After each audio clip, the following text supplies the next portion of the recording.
Universidad del Rosario. Me acaban de avisar ahí que está siendo grabada el video. Y entonces nosotros vamos a estar estudiando acá algo que me imagino que aquellos quienes, si hay personas en la audiencia que estudiaron en la universidad en los 60 o 70 o que saben un poco la historia de Chile, es algo que está más o menos bien documentado en la historia, entre académicos de historia sobre todo, pero está poco documentado en economía y sobre todo las consecuencias económicas de algo que ocurrió, que es una contracción de la cantidad de vacantes que había en el sector universitario en Chile. Y vamos a tratar de mostrarles cómo llegamos a esta evidencia y lo que vamos a hacer. ¿Okay? Entonces, en ese sentido, como nuestra motivación es súper sencilla. Nosotros sabemos que esto que ocurrió en el año 73 en Chile, después del golpe de Estado, no es algo que es único al país. Esto es algo que ocurre en hartos lados. De hecho, hay libros escritos acerca de esto.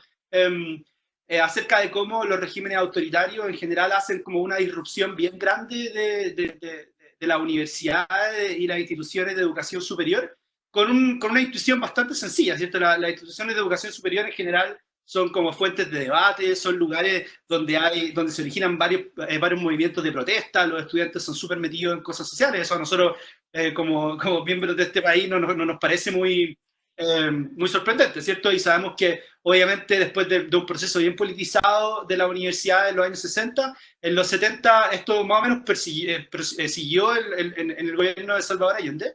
Entonces, cuando llega el golpe de Estado,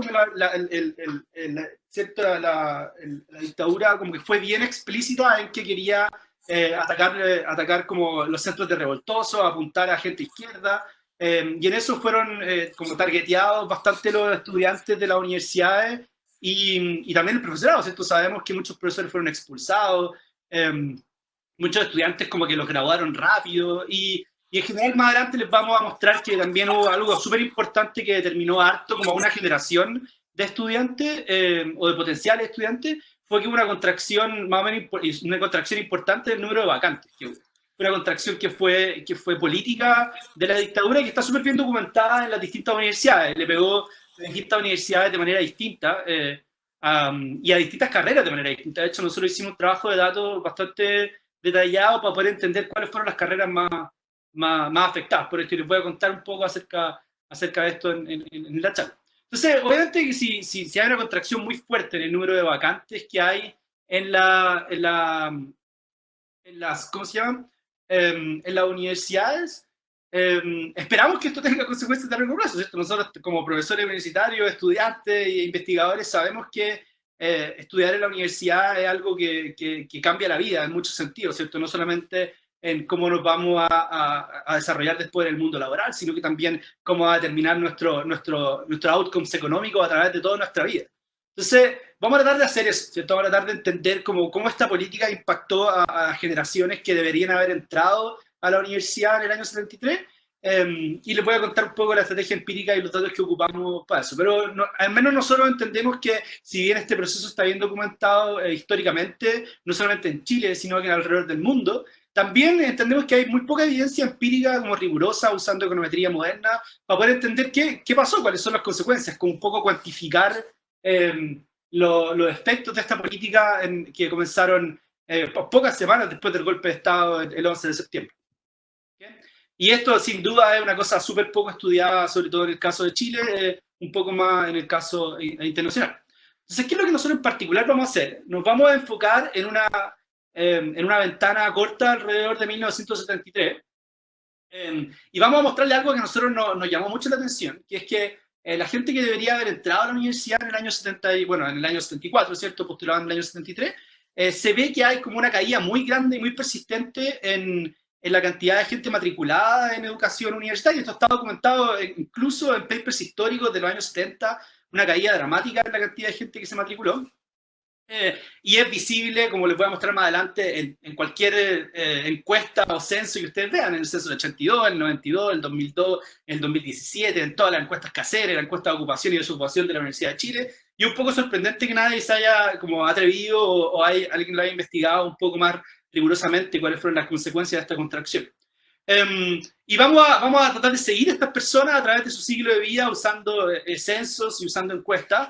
y vamos a mostrarles que estas personas que deberían haber entrado, estaban en años de entrar, tenían la edad para entrar a la universidad el año justo después del golpe de Estado, tienen peores outcomes económicos a través de su vida, no solamente en los 70, sino que en los 80, en los 90, en los 2000, y algo bastante persistente y de una magnitud súper importante. También les vamos a contar que esto que pasó en el año 73, si bien puede tener teóricamente muchas explicaciones, las vamos a nombrar más adelante, parece ser fuertemente explicada por esta contracción en el número de vacantes, que fue una política explícita de la dictadura en las primeras semanas después del golpe de Estado. Y pues como les dije anteriormente, vamos a usar censo y encuestas para cubrir un periodo bien largo, para estudiar efectos económicos. Esto es lo que hace el paper más bien relacionado a la literatura en economía laboral, donde estamos viendo outcomes educacionales y outcomes laborales. Y también vamos a tratar de entender un poco acerca de cómo se conecta esto a la siguiente generación. O sea, qué le pasa a los hijos de aquellos padres, ¿cierto? Padres y madres afectados por esta contracción. Y vamos a tener una estrategia de identificación para poder entender estos efectos como intergeneracionales de la política.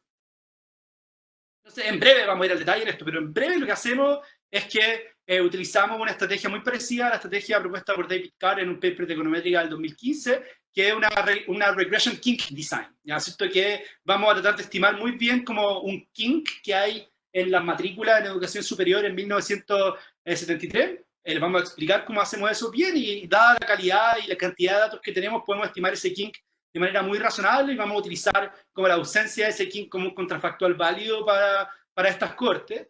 Y además vamos a, después de habernos convencido de que es apropiado usar este kink, vamos a tomar este kink en un contexto de variables instrumentales para poder estimar cosas que son más relevantes en términos económicos, como cuál es el impacto que tiene ir a matricularse en educación superior en una variedad de outcomes de economía laboral que nos interesan y de transmisión intergeneracional de la educación. Y vamos a validar esta estrategia empírica importante, como hacerla súper bien, estar claros de que no hay nada que esté confundiendo nuestros estimadores. Así que les voy a contar una variedad de cosas que hicimos para poder estar seguros que lo estamos haciendo bien. ¿Bien? En general, lo que encontramos es que obviamente si hay una contracción, hay una gran demanda por entrar a la universidad en esa época. Entonces, la demanda es mucho más grande que la oferta, y la contracción de las vacantes mecánicamente lleva a que menos gente entre a la universidad. Y esto es persistente, no es como que ese año no entraron, entonces entraron al año siguiente, eso lo vamos a mostrar. Y para que tengan una idea, nosotros encontramos que aquellas personas que tenían como la probabilidad de entrar después de haber terminado la educación media, la educación secundaria en esa época, eran 33% aquellos que terminaban como su último curso de educación media, lo que sería hoy día. Un tercio de ellos entraba a la universidad. Eso significa que ese 33% se graduaba, pero el 33% entraba, un número que creció a 38% en el año 72 y que cayó a 25% en el año 1980. Les podemos mostrar esto en un gráfico de manera mucho más continua y no paramétrica.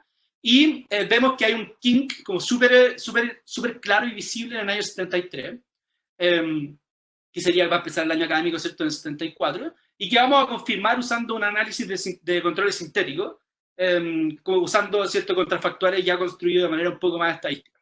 Después de mostrarle y validarle esta estrategia de identificación, lo que vamos a hacer es que les vamos a mostrar que las cortes que fueron afectadas por esta política de contracción tienen peores outcomes económicos durante toda su vida, durante todo su ciclo de vida, tanto a los años 30, en los 40, en los 50, y les costó mucho más como esto que nosotros llamamos como la movilidad social, ¿cierto? Pasar a los quintiles más altos de ingresos, terminaron con trabajos con trabajos menos calificados, de menor ingreso, en sectores como más precarios de la economía, etc.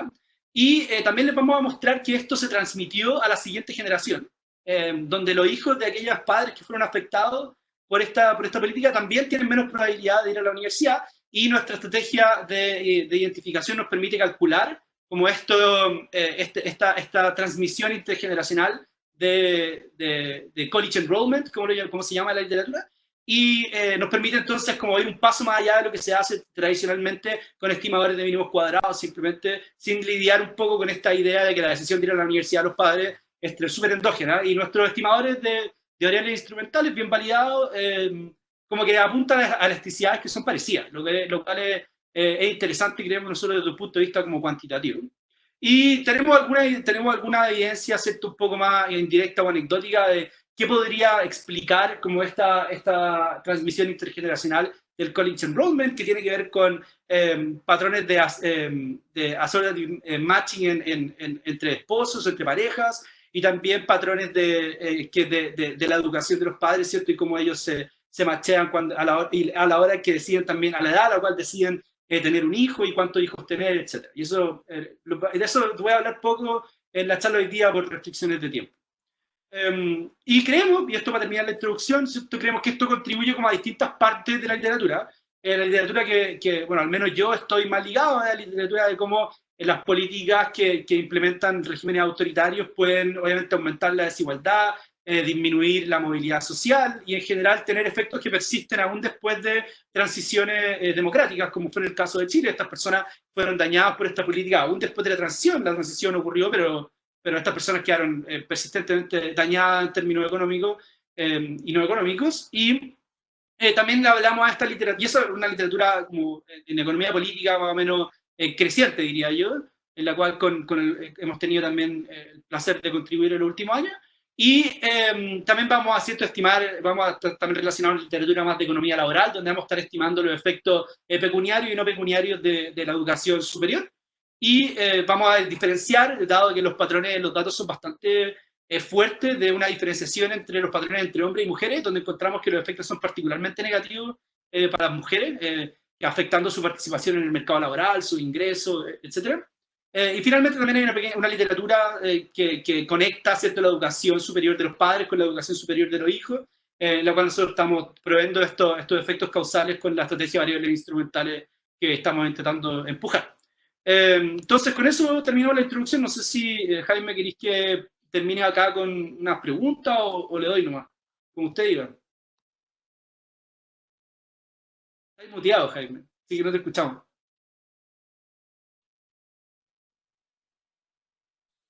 Ahora sí, perdón, es que había apagado justo el micrófono para no interrumpir. Bien, dale nomás, Felipe, por ahora, iremos tomando preguntas, yo te voy llamando la atención, así que súper interesante, sigue por favor. Perfecto. Nunca había avanzado tanto en un seminario de economía con tan pocas interrupciones. Esto es como uno de esos sueños que uno tiene. Como que estaba todo perfecto. Entonces, obviamente nosotros para poder hacer esta investigación tuvimos que hacer harto trabajo histórico, el cual hemos venido haciendo por harto tiempo para entender un poco lo que ocurrió. No voy a aburrirlos tanto con detalles porque estamos en un contexto, ¿cierto?, donde todos más o menos entendemos la educación superior en Chile. Pero hicimos esta pega, y para que tengan una idea, como en el año 72 hasta el año 81 habían 8 universidades en Chile, pero con varios campus, y los campus estaban por distintas partes de Chile, en general en las ciudades más grandes. Y en 1981, obviamente, con la reforma educacional, eso cambió y entraron un montón de instituciones de educación superior. Y también lo que quizás algunos no se acuerdan o no saben es que este algoritmo que ocupamos con la prueba centralizada para distribuir vacantes se ocupa en Chile desde el año 67. Antes había una prueba que administraba la Universidad de Chile, pero desde el año 67 tenemos como la PA como o la PSU o lo que sea ahora que va a ser. La tenemos más o menos, tenemos bien documentado eso. De hecho, hay gente que ya tiene todos los puntajes, ¿cierto?, ahí guardados en algún lado. ¿Qué sabemos? ¿Qué más tenemos que saber? Obviamente después vino una junta militar, un golpe de Estado en el 73, que obviamente gobernó el país hasta el año 90 y sabemos que destituyeron al presidente Salvador Allende, ¿cierto? Y lo que quizás no mucha gente sabe es que, o quizás todos saben, no tengo idea, 2 semanas después del 11 de septiembre, básicamente la dictadura lo que hizo fue que sacó a todos los rectores de la universidad y puso a militares a cargo de las universidades, y sacó todas las federaciones de estudiantes, excepto la Federación de Estudiantes de la Universidad Católica que se elegía por los centros de alumnos, pero los centros de alumnos eran elegidos por la dictadura en ese tiempo. Y también lo que quizás poca gente sabe es que hubo una contracción bien grande en el número de vacantes para los estudiantes que iban a entrar, y esa contracción está como diferencialmente implementada a través de las distintas áreas o carreras, y como dado que obviamente la idea era como eliminar, como, o sea, bajar el número como de revoltosos de izquierda, ¿cierto? Esa era como un poco la idea, y vemos que esto es mucho más fuerte como en sociología, en agronomía, en cosas de ese estilo, y menos, es casi nula, de hecho, en ciencias naturales. De hecho, les voy a mostrar esos datos más adelante. Sabemos también, ¿cierto?, que hubo persecución de estudiantes, más o menos el 10% de las personas asesinadas o detenidos desaparecidos son estudiantes o profesores, y el 10% también de aquellos que fueron víctimas de tortura también son profesores. Y sabemos que hubo como cierres de programas, de departamentos, de centros, y sabemos que fue una gran disrupción, igual como ocurrió, ¿cierto?, en la época, en otros países en el siglo XX. Como, no os voy a aburrir con esto, pero en general uno podría como clasificar la historia de la educación superior en Chile en estos 4 periodos que están acá, y lo que es importante es que el sistema se mantuvo más o menos como estable como sistema, si obviamente el número de vacantes cayó, pero como sistema se mantuvo más o menos estable hacia finales de los 60, y en los 70 con la gran reforma del 81 haciendo un shock bastante grande. ¿Sí? Felipe, tengo una pregunta de Valentina Paredes. Acá Vale, adelante. Adelante, Vale. ¿Aló? ¿Ahora sí? ¿Sí? Ya. ¿Qué pasó con el costo de las universidades? ¿Cambió? Es una súper buena pregunta. No tenemos datos de eso nosotros. Probablemente existen los datos, no lo hemos construido. Pero esto, claro, o sea, al haber una caída en las vacantes, no hay que pensar que hubo una caída de vacantes y nada más, ¿cachai? Obviamente hay hartas cosas que entraron que cambió el pool de estudiantes que entró a la universidad. Entonces, no solamente como que aleatoriamente vamos a sacar estudiantes y los vamos de la educación superior, sino que hay otros cambios. Por ejemplo, cambió la calidad del profesorado, cambió la cantidad de carreras, probablemente también puede haber cambiado el costo que tenía matricularse, etc. Y eso hizo que, te vamos a mostrar los datos más adelante, pero que lo que nosotros vamos a utilizar básicamente es que el número de estudiantes matriculados cayó como muy, muy drásticamente de un año a otro, y con un kink que es predecible en un contexto estadístico. Pero esos datos no los tenemos, o sea, al menos no lo hemos podido recopilar, y sería bueno que lo hiciéramos. Yo creo que podemos hacerlo. Probablemente no para todas las carreras ni nada, pero lo podemos hacer. Entonces, déjenme mostrarle un poco los datos y lo que vamos a hacer. Entonces, después de esto yo creo que debería ser más o menos claro. Al lado izquierdo de esta figura, lo que tenemos es el porcentaje de estudiantes perdón, el porcentaje de personas entre 20 y 24 años matriculados en la universidad. Estos datos no son de nosotros, de hecho son de datos históricos de un investigador de educación superior de los años 70-80, de apellido Echevarría, y ven que aquí pasa algo que es súper visible, incluso como sin hacer nada. Nosotros estos datos no lo hemos tocado.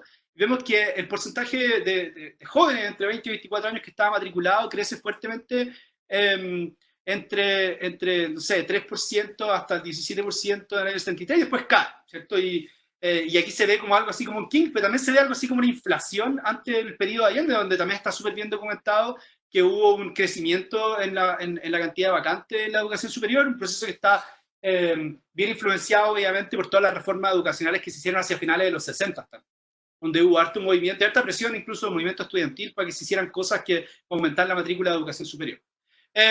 Lo que nosotros vemos, eso sí, claramente en los datos también, es que cuando tratamos de entender como qué pasó después del 63, porque esto fueron las primeras cosas que nosotros vimos, y dijimos como, ¿de dónde viene esta caída tan grande? ¿Será por la vacante o será por otra cosa? Y hay un montón de alternativas, ¿cierto?, de teorías que podrían explicar esto. Lo primero que se nos ocurrió a nosotros, de manera súper sencilla, es como quizás la gente como tiene miedo de ir a la universidad, porque las universidades son lugares donde hay problemas, ¿cachai? Como uno se puede meter, uno no quiere meterse en problemas en la dictadura, sobre todo al principio de la dictadura chilena, que fue tan violenta y dramática. Pero sin embargo vemos que la cantidad de personas que estaban tomando la PA en este tiempo, si algo estaba creciendo alrededor del año 73. Acá al lado derecho ustedes pueden ver que el número de personas, los test takers que le llamamos, que son estos datos son oficiales, la cantidad de gente que estaba tomando la prueba, de hecho creció y solamente disminuyó hacia el año 76, pero está muy por arriba de la oferta, ¿cierto?, del número de vacantes que hay en el sistema de educación superior.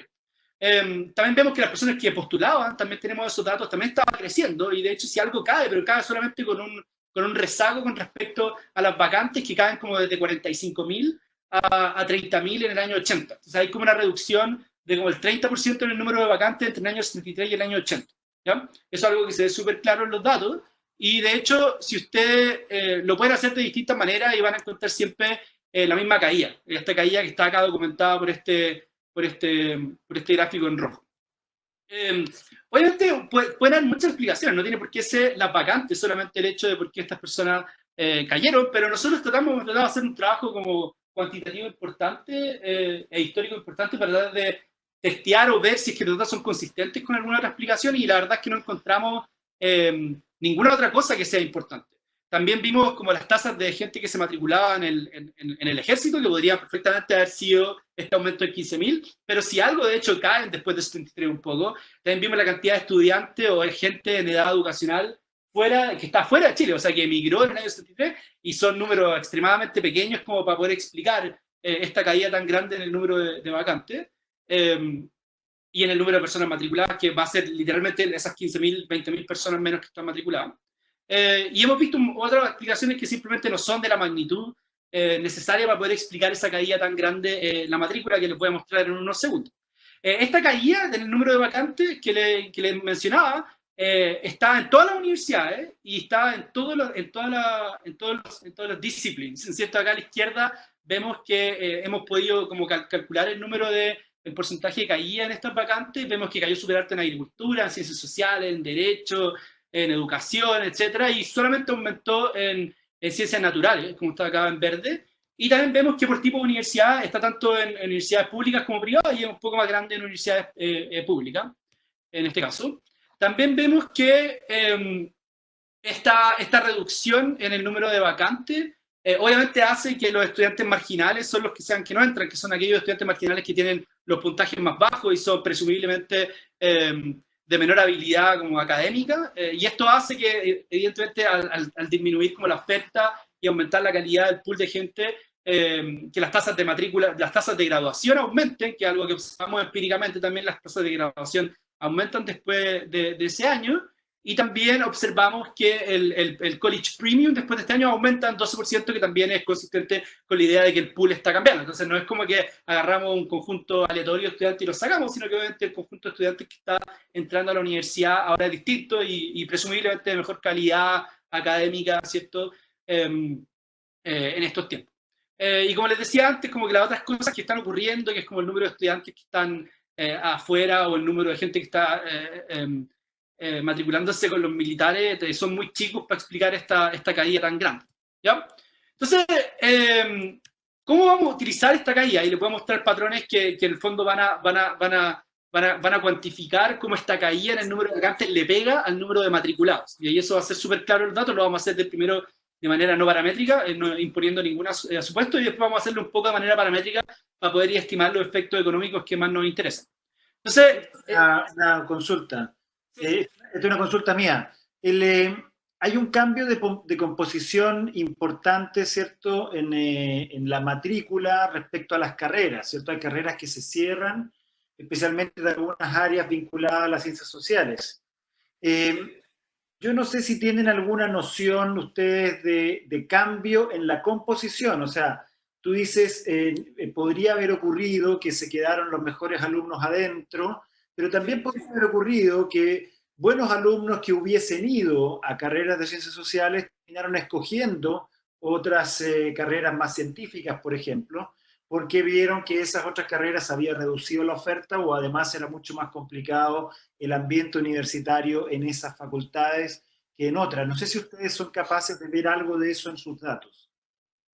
Sí, esa es una súper buena pregunta. Hay como dos cosas implícitas en esa afirmación. Primero, que nosotros sí podemos ver cómo cambia el pool de estudiantes en educación superior como un todo, y el pool parece ser mejor. Por ejemplo, tenemos los puntajes de la PAA antes de ajustarlo. Entonces, estos no tienen igual media distintos años, y vemos que el puntaje de estos estudiantes crece después del año 73. También vemos que el College Premium es mayor, y tenemos como un montón de evidencia más o menos indirecta que sugiere que el pool es mejor.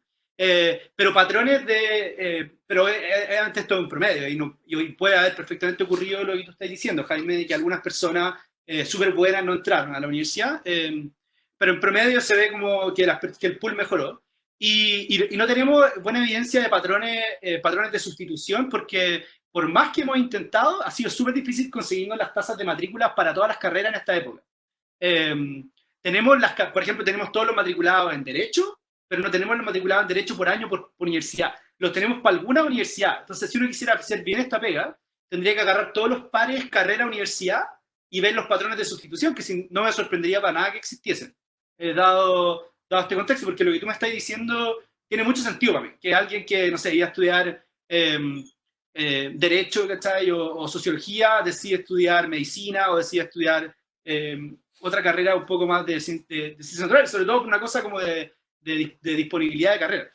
Eso puede haber ocurrido y yo al menos no conozco ningún estudio que haga este análisis como de sustitución entre carreras en esta época.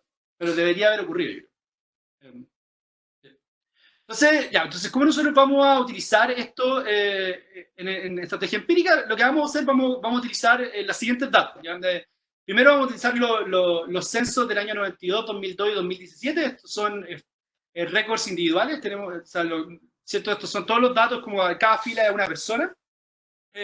Tenemos las 12 olas de la encuesta casera entre el 90 y el 2015, que nos va a permitir traquear a estos individuos en distintos momentos de su vida. No en forma de panel, obviamente, pero sí como en forma de cohorte. Y también tenemos un análisis que valía un poco lo que pasó con la matrícula en esta época, usando 57 censos de otros países para construir un control sintético para asegurarnos de que lo que estamos agarrando es algo bien particular a Chile, que nos asegura un poco que lo que estamos haciendo tiene sentido en términos de la regresión con el diseño de King. Y lo que vamos a hacer, entonces, vamos a focalizarnos como en 18 cohortes alrededor del año 73. Vamos a partir con el año 60, con las personas que tienen 21 años, 20-21 años en el año 64 hasta el año 81. Ustedes se preguntarán por qué 21 años, es porque esto es una pregunta empírica. Conseguimos los datos de cuál es la edad promedio de los estudiantes en su primer año de la educación superior y resulta ser 20.5 en esta época. Entonces los resultados igual son súper similares si ocupamos 18, 19, 20, 21, 22, entonces no es algo muy relevante empíricamente y no es, también otra cosa a considerar es que esto no es un diseño como sharp de la regresión King, porque no todas las personas de 21 años estuvieron tratadas, sino que hay algunas de 20, 19, algunas de 22, pero empíricamente el más fuerte es el 21, entonces va a ser como un fuzzy regression King design.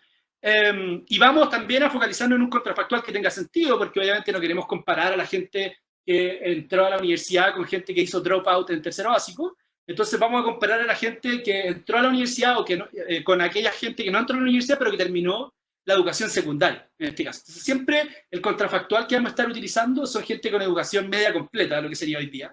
Pero que por alguna razón, ¿cierto? Nosotros creemos que hay unos compliers por ahí que no entraron a la universidad debido a esta reducción de la vacante y les puedo mostrar empíricamente cómo utilizamos estos contrafactuales. Entonces, la regresión estándar, una regresión de forma reducida, podríamos decir, es la ecuación 1, donde tenemos un corte transversal de personas nacidas en distintos momentos. Acuérdense que estamos en la ventana entre aquellas que cumplieron 21 años en el 64 hasta 21 años en el 81. Vamos a tener una serie de características de estas personas, como su edad de nacimiento, perdón, su comuna de nacimiento, su género, etcétera. Y vamos a saturar esto lo más posible, vamos a estar comparando finalmente a individuos del mismo género, en la misma comuna, pero que cumplieron 21 años en distintos momentos del tiempo. Ya, esa va a ser un poco la idea detrás de esta estrategia de identificación, pero hay muchas combinaciones y pares de efectos fijos que podríamos utilizar, que más adelante en las tablas van a ver de manera clara que lo que vamos a mostrarles es un análisis que es súper robusto y no depende de las combinaciones de efectos fijos. Y vamos a ver que hay una tendencia, ¿cierto?, que ocurre, que una tendencia a la cual vienen matriculándose estas personas antes del 73 y después que hay un cambio en esa tendencia el año 73. Y se lo puedo mostrar gráficamente, pero econométricamente está medido por este parámetro que es Pi1, que Pi1 mide el cambio en la tendencia, el cambio en el King, en el fondo, después del 73. Ya que el supuesto que tenemos que hacer para poder estimar esto de manera causal, en el marco de la variable instrumental, es que en ausencia de este King, hubiese evolucionado de manera como venía evolucionando la tendencia anterior, que les vamos a mostrar que es una tendencia más bien lineal y súper estable en los años anteriores al 73. Una vez que uno hace este diseño de focalizarse en la ventana y tener como contrafactual a aquellas personas con educación secundaria completa. ¿Ya? Y vamos a después utilizar una estrategia muy similar en el resto del análisis. Entonces, esa ecuación 1 resume harto lo que queremos hacer. Y la ecuación 2 vendría siendo una ecuación un poco más estructural, donde vamos a ver diferentes outcomes económicos de personas que fueron a la universidad y ven acá en este Any College, que se matricularon en la universidad, pero vamos a instrumentar ese Any College con este cambio en el kink que ocurre en el 73. Entonces aquí la estrategia, o sea, el supuesto de identificación va a hacer que el cambio en el kink en el 73 en términos de afecta solamente estos outcomes económicos a través de esta matrícula en el college. Y obviamente hay cosas que pueden violar esta restricción de exclusión, pero nosotros creemos que no hay muchas cosas que puedan haber cambiado de la manera con ese kink que pasó y que está relacionado a la vacantes. Entonces, pero esa parte requiere este supuesto adicional que tratamos de defender un poco en el paper, pero si no, pueden ver simplemente las formas reducidas que están libres de ese supuesto, de esa restricción de exclusión. Entonces, aquí mostrar los datos, que aquí es donde, en el fondo, la estrategia como cobra vida, ¿cierto? Primero, tenemos que estar súper claros que no hayan como cosas que estén variando mucho alrededor del kink, en este caso, la densidad de... la densidad de las observaciones, ¿cierto? Que sería el número de personas en cada una de estas cohortes. A la izquierda pueden ver que en el año, aquí recuerden, estos son los cohortes que cumplieron 21, aquí en rojo el año 73, y ven que esto es súper como suave alrededor del año 73, o sea, el número de gente con 21 años cada año va creciendo, porque la población va creciendo, y cuando nosotros nos focalizamos alrededor de esta ventana que vamos a utilizar entre el 64 y el 81, esto es más bien como flat alrededor del año 73. De igual manera, el porcentaje que tiene full educación media completa, también vemos que es alrededor del 40% del año 73, y esto también viene creciendo, obviamente, a medida con el tiempo. Más gente se graduaba con educación media a medida que pasaba el tiempo. Y hoy día ven acá, por ejemplo, las cohortes que cumplieron 21 en el 2000, casi 70% estaba con educación media completa, y hoy día sería como 90-95%. Ahora, ¿qué es lo que...? Y esta es la parte que... Este es el primer gráfico, de hecho, que hicimos, que nos motivó a tratar de entender qué estaba pasando. Vemos a la izquierda lo que tenemos es el porcentaje de personas que se matriculan en educación. Estos son con datos del censo, ¿cierto? O sea, son hartos datos, y son el porcentaje de personas que se matricula en la educación superior condicional a tener al menos educación media. Entonces estamos solamente comparando qué porcentaje de los graduados de media se matriculan en educación superior, número que en el año 73 era alrededor del 38%, y vemos que viene creciendo de manera súper estable en los años anteriores al golpe, y vemos que cae dramáticamente desde el 73 al 80, que es la época donde, si ustedes leen como la historia, hay papers súper interesantes publicados en historia donde cuentan valga la redundancia, la historia de cada una de las universidades, que básicamente dividen como el periodo de intervención militar en las universidades entre el periodo 73-75 o 73-76, dependiendo de la universidad, donde hay como un takeover de la universidad, y después viene un proceso como que la mayoría de los historiadores le llaman un proceso de depuración, donde estaban tratando como de sacar a gente izquierda y tratar de mantenerlas como controladas, que coincide justo con el 80. Y en el 80-81 empieza, ¿cierto?, la reforma y ya un proceso de darles más libertad a la universidad. De hecho, si ustedes ven el pic de universidades que están controladas por los militares, llegan al 100% rápido, y después empiezan a salir los rectores militares como después del 80. Y entonces, el periodo 73 y 80 es el periodo de mayor intervención. Y vemos que esto se mantiene, entonces empieza solo a crecer nuevamente en el 89, y en el año 2000 llega al mismo valor, el mismo porcentaje que en el año 70 y 73, más o menos. Esta caída, que nosotros vemos que es súper sharp, que a nosotros nos llama mucho la atención, que es lo que motiva este kink design, es también distinto entre ¿cómo se llama?, entre hombres y mujeres. Y vemos que el progreso, como en términos de matrícula de educación superior de las mujeres, iba creciendo, iban como catching up a los hombres el periodo antes del 63. Y aquí pueden ver esta línea roja en el gráfico de la derecha, está como convergiendo con la línea azul, y después viene el golpe, y la caída para las mujeres es mucho más grande que la caída de los hombres. Pero tiene el mismo patrón, ¿cierto? Hay un kink diferencial de 73, o alrededor de 73, y después cae hasta el año 80, y después con una estabilización y recuperación en el año 90. Entonces, ¿qué es lo que nosotros vamos a hacer? Aquí es donde esto es como súper no paramétrico, ¿cierto? Estamos simplemente graficando cómo evolucionó las tasas de matrícula. Recuerden que acá, como estamos condicionando en matriculado de educación media, el contrafactual siempre es aquellas personas que están en educación media en comparación con la tendencia, ¿cierto? Lo que vamos a hacer ahora es que, si ustedes ven, como en la figura izquierda creo que se ve mejor, pero en ambas se sostiene, cuando nosotros nos focalizamos en esta ventana entre el 64 y el 81, que es una ventana de 8 años, ¿cierto? 9 años balanceada alrededor del golpe de Estado, vemos que hay un cambio de tendencia lineal. Nosotros vamos a imponer una linealidad acá, una linealidad acá, y vamos a estimar esto de manera que la regresión en la especificación anterior, para poder cuantificar este cambio de año a año. Y lo que hacemos es que se ve claramente acá dos patrones. Estos son con datos del censo del 2017, haciendo la restricción al contrafactual de personas con educación media. Vamos a la columna 1, que es la más sencilla de estimar, donde están los PAI, el PAI 1. Este coeficiente A es simplemente la tendencia, es cuánto ganaba cada cohorte en matrícula cada año en términos de college, en enrollment. Entonces vemos que cada año se está agregando un 0.5 puntos porcentuales de matrícula en educación superior. Entonces va creciendo cada 2 años un punto porcentual en la cohorte. Pero vemos que después de 73, esta tendencia que venía subiendo cae dramáticamente, y el cambio en la pendiente en este kink es de 2 puntos porcentuales en este caso, ¿cierto? Entonces vemos que para poder como hacer el cálculo de cuántas matrículas se perdieron, habría que hacer como la envolvente, ¿cierto?, de todos los años que ocurrió esto. En particular, si cayó esta tendencia por los 9 años anteriores, entre el 73 y el 81, habría que multiplicar esto, ¿cierto?, por 9 para poder ver cuánto cayó, y ahí más o menos da los 18 puntos porcentuales que vemos en esta caída en el gráfico de la izquierda.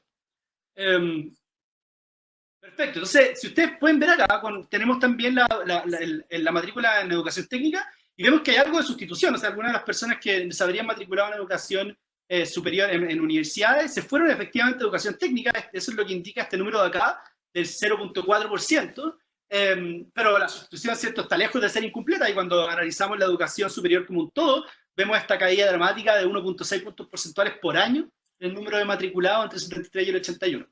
Vemos patrones similares cuando vemos la tasa de graduación de la educación superior, y patrones similares en términos de sustitución también. Entonces, esto vendría siendo algo así como la primera etapa en el contexto de variables instrumentales, o vendría siendo cuando queramos ver los aspectos de matrícula en educación superior, o simplemente la forma reducida de lo que pasó en el 73, donde nosotros estamos empujando la idea de que esto viene fuertemente llevado por las vacantes, ¿cierto? Que eso es lo que revelan los datos, las series de tiempo de las cosas que estaban pasando en ese momento. Esta caída en matrícula de educación superior es como bien importante entender esto. No es una cosa de que ciertas familias o ciertos grupos socioeconómicos dejaron de ir a la universidad. Nosotros observamos esta caída que les mostré anterior en todos los censos, en todas las encuestas CACEN, en todas las encuestas de ocupación y de desocupación, y también siempre observamos que la caída es más grande para las mujeres que para los hombres. Y además, dos patrones que nos resultan particularmente impresionantes es que este patrón de caída está aún presente cuando miramos dentro del hogar. O sea, si nosotros incluimos efectos fijos del hogar y comparamos simplemente hermanos o personas dentro del hogar, que resulta que algunos cumplieron edad en la universidad después, en el 73 después, y otros antes. O sea, esto controla por cualquier cosa no observable a nivel de la familia. Los patrones son exactamente los mismos. Los pueden ver acá, de hecho, en columna B, donde tenemos, en este caso, efectos fijos por hogar. Donde estamos explorando el timing como de la llegada de la edad de universidad dentro de cada familia. Y presente también en todos los censos. Entonces es algo bien fuerte. Y otra cosa que nos llama mucho la atención es que está presente en todos los quintiles. En el año 92 tenemos la suerte de contar con los quintiles de riqueza en el año 92. Entonces tenemos a toda la gente individuales clasificada en 1, 2, 3, 4, 5, y vemos que esta caída en educación superior, este kink, está presente en todos los quintiles de ingreso. Acá tienen del quintil más alto al quintil más bajo. Obviamente hay mucha más gente en los quintiles altos, porque estamos condicionando a gente que tiene media completa, y vemos que esta caída, que está acá, en este segundo coeficiente, está presente en todos los quintiles. Entonces es súper como, ¿cómo se dice? Como widespread, esta caída en educación. No es algo que es target, es algo que está en todos lados. Y obviamente como el diseño es fácil, tenemos que estar súper claros de que el King puede haber estado 72 o 74. Recuerden que la segunda mitad del gobierno de Salvador Allende fue particularmente caótico en términos económicos, pero nosotros siempre encontramos que el mejor fit está alrededor del año 73, que es donde pueden hacer distintas formas de validar eso. También vamos a corroborar este kink que ocurre usando un control sintético súper sencillo, donde vamos a comparar la evolución de la matrícula. En este caso no tenemos, lamentablemente, en todos los censos una métrica unificada de matrícula, solamente tenemos graduación de educación universitaria, y eso solo podemos comparar con los 57 países con los cuales construimos el control sintético. Vemos que esta caída es de una magnitud similar a la caída que observamos en graduación de educación superior. Y valida entonces la presencia de este kink en el año 73, de alguna manera. ¿Okay? Entonces esa es la primera parte como del paper. El paper tiene 3 partes, donde en la primera parte mostramos cómo lo que pasó en el 63, cómo crea un kink en la cantidad de matrícula, un kink que es particularmente fuerte para las mujeres, que está presente incluso dentro de los miembros del hogar, ¿cierto? Y ahora lo que vamos a hacer es como, bueno, ok, estas personas claramente no fueron en menos, estas cohortes fueron en menos medida a la universidad, vamos a ver qué les pasa a través del siglo de la vida. Entonces vamos a ir a observar estas cohortes en el año 92, vamos a ir a observar estas cohortes en el año 2002. Recuerden que en el año 92 estas cohortes deberían tener algo así como 30 y tantos, en el año 2002 deberían tener como 40 y tantos, 40 y muchos, y después ya en el 2017 no podemos porque muchas de estas cohortes afectadas están llegando a su época de jubilación. Entonces, ahí empieza a como confundirse un poco el efecto, pero en el año 92, 2002 y en todas las CACEN que están entre medio podemos ver qué les pasa a estas personas. Y finalmente lo que vamos a ver es que vamos concentrando en el censo del 2017, donde estas personas ya tienen suficiente edad como para tener hijos, algunas de ellas que están en edad de ir a la universidad. Entonces podemos ver si es que hijos de aquellas personas afectadas también tienen algún rollo en términos de alguna menor probabilidad de matrícula. Y lo que... una interrupción pequeña antes de que pases al siguiente punto. Si estoy entendiendo bien, tú lo que dices es que hay un problema de oferta, ¿no? O sea, que la oferta se restringe tremendamente en las posibilidades de estudiar después de 73 en adelante. Había una tendencia de crecimiento de graduados de la secundaria, donde ellos encuentran espacio en la educación terciaria, y a partir de 73 esa oferta se restringe fuertemente. Ahora, una cosa que tú no has mencionado, que probablemente lo han explorado, tiene que ver con las desigualdades geográficas que se pueden haber generado al respecto. ¿Tienen alguna evidencia de eso? ¿Pudieron verlo? No sé. Sí, esa es una súper buena pregunta, algo que algunas personas nos han empujado a hacer, y lo hicimos. Tenemos todos los resultados que les voy a mostrar utilizando algo que no está exento de problemas, que es utilizar la ubicación geográfica de todos los campus que existían en Chile y asumir que la distancia de los campus predecía matrícula, y en el fondo los lugares que están más afectados son los lugares que están más cerca de los campus, porque tenían más tasas de matrícula, y los resultados van como en la dirección correcta, pero los campus lamentablemente no están como asignados aleatoriamente, entonces las comparaciones no son tan apropiadas, diría yo. Pero sí, efectivamente se ve como lo que uno esperaría una vez que utiliza la distancia de los campus.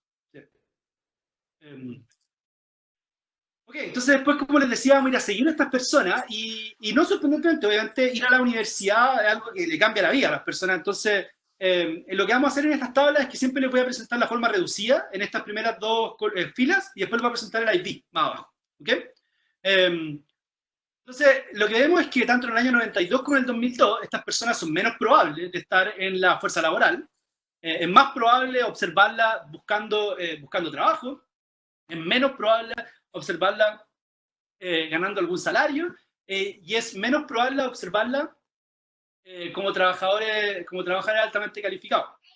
Entonces, obviamente, el signo del IB es distinto, porque en este caso estamos estimando el efecto de tener college, pero todo va en la dirección correcta y las magnitudes son súper grandes, que dado que eso es como algo consistente con alguna literatura que existe en economía laboral, donde obviamente ir a la universidad es algo que le cambia la vida a las personas y aumenta mucho la probabilidad de que estén en la fuerza laboral, etc. Entonces, en general lo que encontramos es que estas cohortes que tuvieron la mala suerte, ¿cierto?, de haber tenido edad universitaria justo en el año 73-74, tienen mucha menos participación laboral. Y este efecto es particularmente fuerte en las mujeres, que creo que es algo que tengo acá. Sí, exactamente. Entonces, todos estos efectos son más fuertes en la mujer. Aquí, de hecho, vemos que la participación laboral, el efecto que tiene el college, o sea, la educación superior en participación laboral es mucho más fuerte en las mujeres. O sea, aquellas mujeres que cumplieron edad justo después del 73 tienen mucha menos participación en el mercado laboral que los hombres, y de igual manera tienen más probabilidad de estar desempleadas. Entonces, son cosas que es una desagregación heterogénea de los efectos anteriores, nada más. Y de la misma manera, tienen más, si no fuiste a la universidad, tienen más probable de estar en trabajos menos calificados y menos probable de tener trabajo asalariado. De la misma manera, nosotros podemos utilizar las encuestas caseras usando el mismo diseño, haciendo un pooling gigante de todas las encuestas, usando el mismo diseño de cohort effects, y podemos ver cómo les afectó el ingreso. Y en este ingreso lo que nosotros podemos ver es que aquellas personas, consistente con la evidencia anterior, aquellas personas que tuvieron la mala suerte de tener edad para ir a la universidad justo después del golpe, tienen menor ingreso, autogenerado también, y tienen menor ingreso de la ocupación principal. También que va en línea, ¿cierto? Que a nadie le sorprende que personas que tienen menos educación, que ganan menos ingresos del mercado laboral, y aquí los estimadores de IB dan como la elasticidad exacta del retorno que tiene la educación universitaria. Y esto se mantiene, y aquí la gracia de tener como múltiples encuestas caseras que podemos incluir efectos fijos por edad, ¿cierto? Efectos fijos por edad que podrían confundir algunas de las estimaciones, pero aquí podemos incluir efectos fijos por edad, y las estimaciones, si bien caen un poco de magnitud, se mantienen en la misma dirección. Y también de la misma manera, lo que encontramos es que estas personas que de nuevo tuvieron la mala suerte de tener edad para ir a la universidad justo después, es menos probable que estén en los quintiles más altos de ingresos, y es más probable, por lo tanto, que estén más abajo en los quintiles de ingresos. Eso es lo que se ve acá, donde utilizamos indicadores para pertenencia a distintos quintiles, y vemos que estas personas obviamente es menos probable que estén en los quintiles más altos debido al no acceso que tuvieron a la educación superior. También aumenta la probabilidad de que estas personas sean dependientes en el hogar, o sea, no sean los jefes o las jefas de hogar.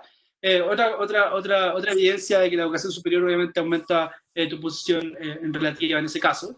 Y también en el paper hemos hecho harto trabajo como de tratar de entender qué les pasó a ellos en términos de sus vínculos de matrimonio o de pareja, porque observamos que, como les voy a mostrar más adelante, hay efectos relativamente importantes en términos de transmisión intergeneracional de la educación superior, que se pueden explicar en parte por estos patrones de matching entre parejas. O sea, las personas que no pudieron ir a la universidad después del 73, es menos probable que se emparejen con personas de alta educación, y por lo tanto sus hijos tienen padres con menos educación superior. Y eso explica parte, o al menos, si mal no recuerdo, nuestros cálculos explicaban como un cuarto del efecto de transmisión intergeneracional que estimamos más adelante. De la misma manera que estos efectos de matching hacen que las parejas más educadas tienen hijos más adelante en su vida y tienen menor cantidad de hijos, cosas que también afectan obviamente la transmisión intergeneracional de los hijos. Entonces, lo que nosotros hacemos estimamos cómo cambia la educación de los hijos que resulta que tienen padres que cumplieron edad de ir a la universidad justo después de 73-74. Y aquí podemos comparar a hijos de la misma edad, viviendo en la misma comuna, del mismo género, comparado con un padre del mismo género. O sea, son comparaciones súper como en ventanas chiquititas de un montón de observables, donde la única diferencia entre las personas en términos de los observables que tenemos en la base de datos es que uno tuvieron un padre que cumplió 21 años o 20 años en el 73, y el otro lo cumplió justo antes, ¿ya?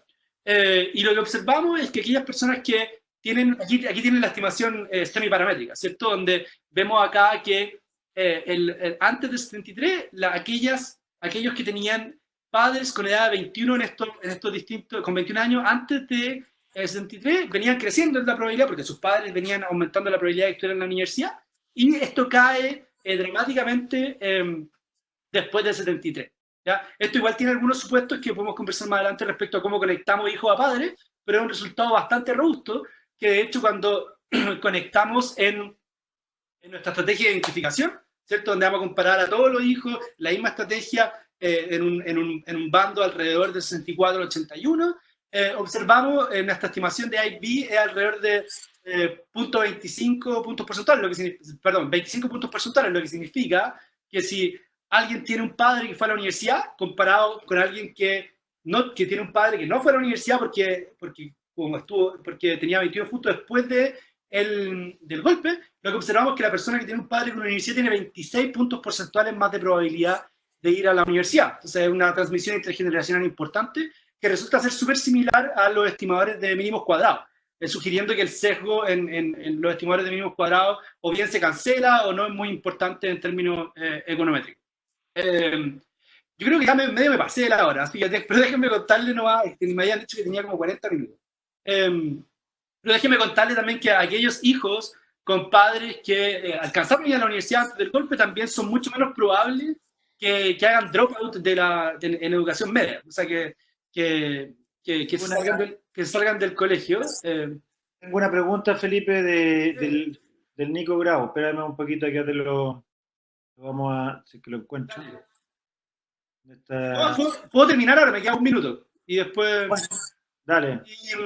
Y bueno, y obviamente, pero sin embargo, a pesar de todos los efectos heterogéneos que encontrábamos antes, esta transmisión intergeneracional es parecida entre hijos hombres e hijos mujeres, linkeado a mamás con educación superior o a papás con educación superior.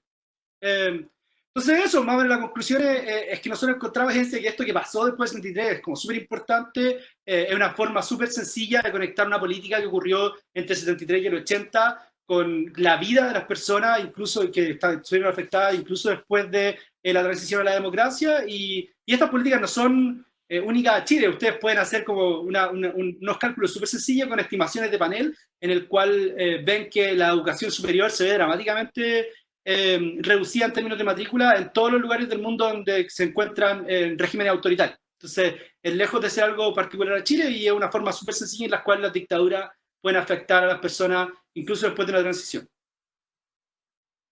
Súper.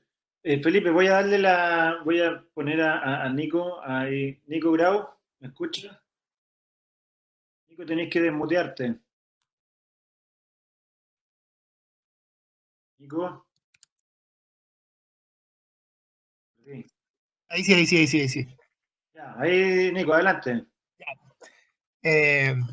Ya, muy interesante el paper, Felipe. Tengo más bien un comentario, pero que también lo puedes comentar de vuelta. Y es que a mí, bueno, la estrategia empírica parece muy convincente, sobre todo, o sea, sobre todo si uno piensa el paper como un paper histórico que lo que trata de ver es el impacto que tuvo en la vida de las personas, la dictadura en particular en ese corte, y también el impacto que tuvo a través de el impacto que tuvo en ellos en su hijo. Pero yo tengo muchas dudas con la parte más de paper laboral de tu artículo. Y no sé, esto como más estratégico del artículo, no sé si es una buena idea empujarlo en esa dirección. Me explico. O sea, si lo que, además del resultado que tú tienes acá, lo que quieres mostrar es que esta es otra forma de ver el impacto que tiene la educación superior en cierto outcome relevante, ya sea de las personas que han tenido educación superior, la educación superior de su hijo, yo creo que esa parte es más discutible porque en el fondo me compro poco la restricción de exclusión. Y en términos más generales, pienso que el problema es que en el momento de la dictadura está alterando todo, y está alterando la vida de los controles y está alterando la vida de los tratados también, de distintas maneras. Entonces creo que desde esa perspectiva yo empujaría menos la interpretación más laboral y lo dejaría como un artículo que sigue siendo, bueno, o sea, esto no le quita importancia al artículo nomás, sino que un artículo que trata de estudiar muy bien el impacto de un evento histórico en particular en la vida de las personas. Y lo segundo que está relacionado con lo anterior, y esto es más una pregunta, es por qué, por lo menos en algunos gráficos, no me quedó claro en las estimaciones, por qué en algunos gráficos divides por personas que terminaban la enseñanza media. Eso me hace ruido porque ese denominador, que siempre me confundo con numerador denominador, pero creo que ese denominador también va variando, ¿cierto? Entonces yo mostraría siempre los gráficos como dividiendo por cantidad de jóvenes en cierta edad, que es como mostraste el primer gráfico que dijiste que lo habían sacado de otro artículo. Sí, para responder la pregunta final, no estamos dividiendo por el número de gente en secundaria. Ese es el grupo como es el grupo de control, ¿cachai? Entonces, pero sí, entiendo el punto. Con respecto a la restricción de exclusión y este mundo laboral, mira, o sea, comparto 100% tu visión. De hecho, el paper, esta es la tercera versión del paper. La primera versión estaba escrita completamente como economía política. La segunda versión, después de hablar con el gran David Card, está escrita completamente como forma laboral. Y después de haber presentado el paper como de economía laboral y haber recibido como crítica muy parecida. La crítica principal al paper de laboral es que la muestra está seleccionada cuando conectamos padre e hijo. Entonces tenemos una muestra rara, ¿cachai? Lo que tú querrías es récords administrativos para conectar a todos los padres y a todos los hijos. Y ahí tenía un paper laboral. Pero en este caso son gente que nosotros observamos viviendo juntos. Entonces, eso no puede ser el foco del paper y por lo tanto el paper no está escrito como economía laboral. Está escrito como de economía política, como las políticas de la dictadura afectan la vida de las personas aún después de una transición a la democracia.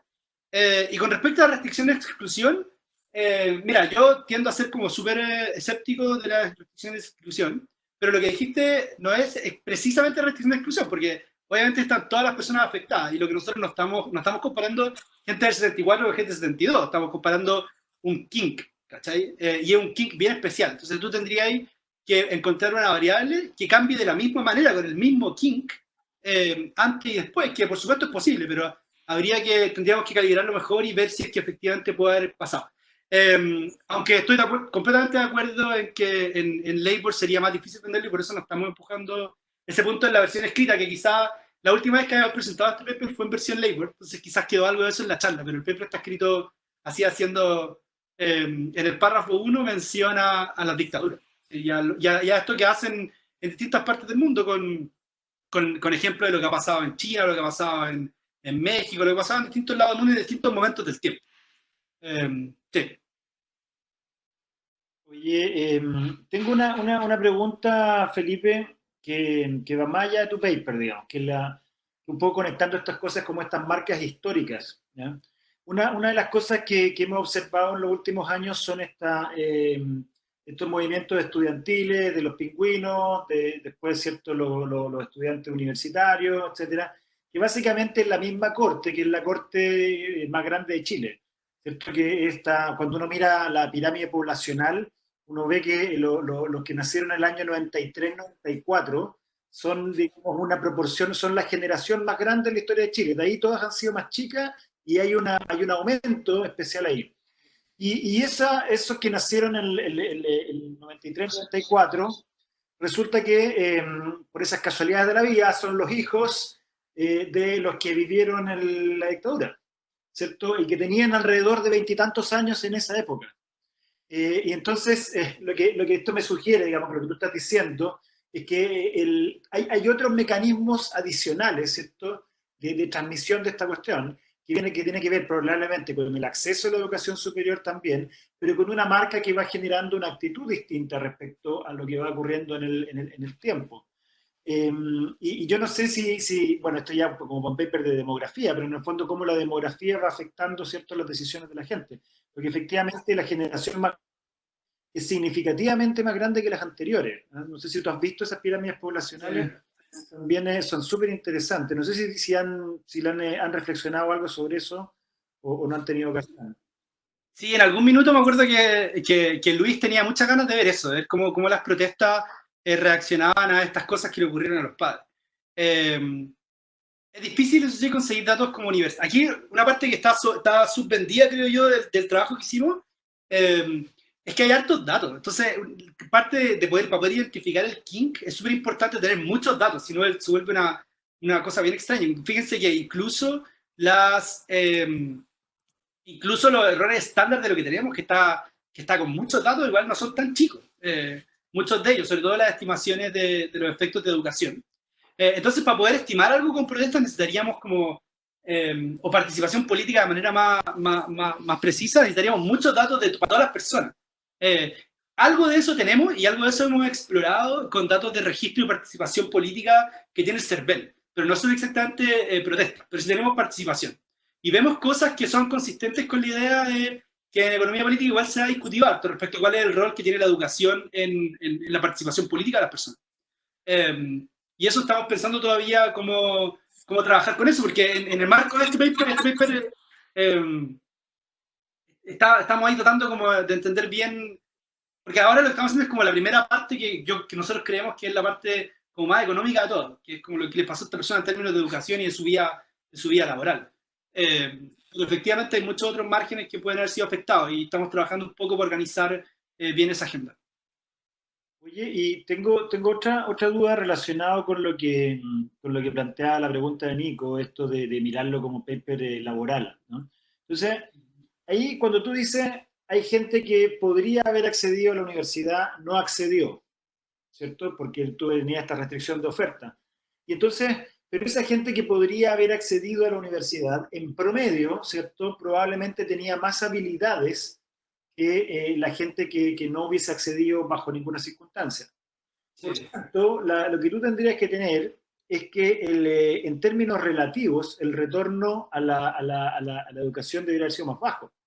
Entonces, Sí. lo que quiero decir es que uno podría, bajo ciertas hipótesis que ustedes cierto van manejando, establecer cuál habría sido el sesgo hacia arriba o hacia abajo que tú pudieses tener y de esa manera interpretar mejor las diferenciales que encuentran posteriormente. Porque como bien dice Nico, esto es un shock que le pasa a todos. Claro, le pasa a todos. ¿En qué dirección? ¿Cierto? ¿A quiénes lo afecta más? Entonces al final tú tienes una persona o tienes una cohorte Sí. un poco más, tiene más habilidades en promedio aquellos que no tenían educación superior. Efectivamente, dicho de otra manera, como en términos económicos, aquí el take-up es súper endógeno.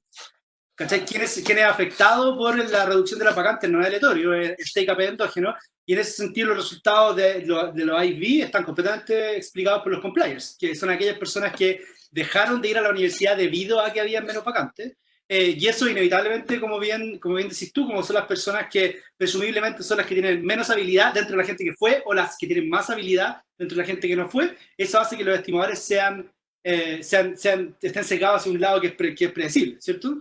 Pero eso nosotros creemos que es parte como del estimador que nos interesa, porque si tú si otra dictadura lo hace, o otro régimen autoritario lo hace, no va a afectar aleatoriamente a las personas, va a afectar a un conjunto de personas que son los compliers, que son la gente que reacciona a la política. Entonces, creemos que el estimador de interés es aquel estimador que está afectado por los take-ups, efectivamente, por los compliers, porque el take-up siempre va a ser una decisión endógena, a menos que el régimen vaya y saquen como a una persona y la saque al lado, que es más difícil imaginar en un país grande. Muy bien. Oye, un último comentario que quedó ahí, que alguien me puso una pregunta, es que si tú hablas tan cruelmente de la dictadura cuando presentas en la Católica.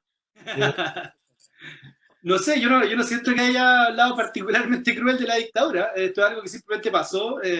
Yo les recomiendo ir a leer los papers de historia, ahí sí que son crueles al hablar de la dictadura. Y no, nosotros estamos haciendo trabajo académico. O sea, si alguien quiere saber, yo no tengo, mis padres, uno fue a educación técnica, el otro fue a educación universitaria, becado después de haber sido el mejor alumno del liceo, y ambos fueron a la universidad entre 73 y el 80, de hecho.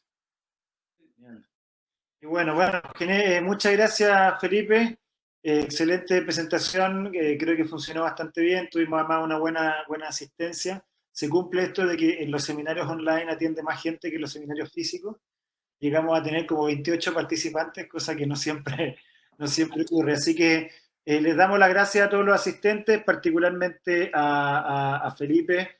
Así que bien, nos estaremos viendo en el próximo seminario. Vamos a invitarla a hacer las invitaciones en estos días, ¿ya? No, muchas gracias a ustedes por invitarme y por hacerme usar una camisa. No usaba camisa hace como un mes y medio. Antes, no usaba camisa desde antes del estallido social, así que siempre es bueno poder vestirse para la ocasión. Poder sacarme el bigote también que tenía, que era necesario. Sí, ayer te vimos con bigote, estuvo muy divertido eso. Así que, mira, voy a invitar a los panelistas, puse acá a ver si podemos a tus coautores. Aquí nos podemos ver las caras. Está Pablo también acá, que lo vi. Ya, Mono. ¿Aló? Los puse como panelistas a algunos, a Valentina también. Si alguien quiere conversar más, hacer una pregunta adicional. No, El Mono o el Pablo que me corrijan, como siempre. No, muchas gracias Felipe por la presentación. Y un saludo grande y gracias por haber organizado el seminario, salió muy bien. Gracias. Acá Muno Orlando. Es el famoso Moonblem. Antifamoso. Antifamoso, muy bien.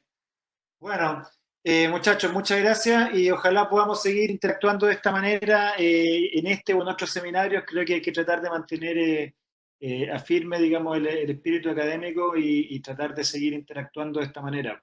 Así que, súper bien, ¿eh? Muchas gracias. Muchas gracias por la invitación y por organizar. Nos vemos. Chao, chao.